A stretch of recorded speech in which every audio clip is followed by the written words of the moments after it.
નમસ્કાર દર્શક મિત્રો, આપ જોઈ રહ્યા છો ગુજરાત પ્લસ ન્યૂઝ। દહેજ પોર્ટ સહિત વાઇટલ ઇન્સ્ટોલેશન પર મરીન પોલીસની ચાંપતી નજર। ભારત પાકિસ્તાન વચ્ચે તણાવની સ્થિતિને ધ્યાનમાં રાખીને ગુજરાતના દરિયાકાંઠાના વિસ્તારોમાં સુરક્ષા વ્યવસ્થા વધુ મજબૂત બનાવવામાં આવી છે।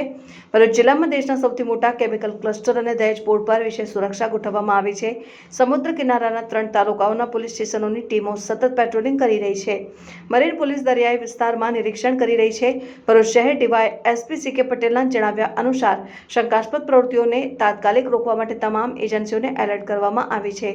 Cyber crime police social media ઉપર વિશેષ નજર રાખી રહી છે અને દેશદ્રોહ અને ઉશ્કેરણીજનક પોસ્ટ કરનારા સામે કડક કાર્યવાહી કરવામાં આવશે। જિલ્લાના મહત્વપૂર્ણ સ્થળો અને વાઇટલ ઇન્સ્ટોલેશનની સુરક્ષા વ્યવસ્થા પણ વધારવામાં આવી છે।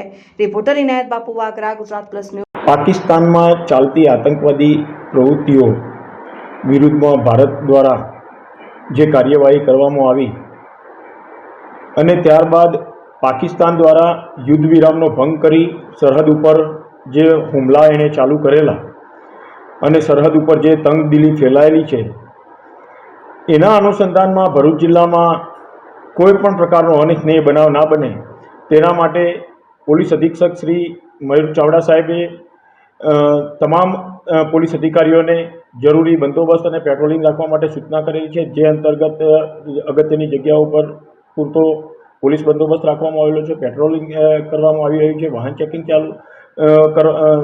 કરવામાં આવેલું છે।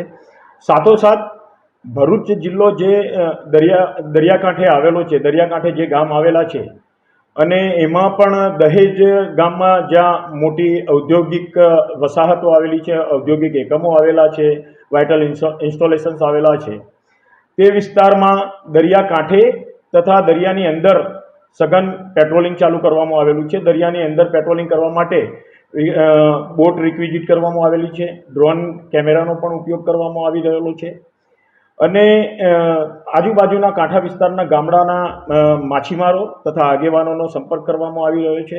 એમને કોઈ અફવામાં નહીં દોરાવવા માટે પણ એમને સમજ કરવામાં આવી રહી છે। કોઈ પણ શંકાસ્પદ ગતિવિધિ જણાય તો તાત્કાલિક પોલીસને જાણ કરવા માટે પણ સમજ કરવામાં આવી રહી છે। આ રીતે તકેદારીના પૂરતા પગલાં ભરૂચ પોલીસ દ્વારા લેવામાં આવી રહ્યા છે।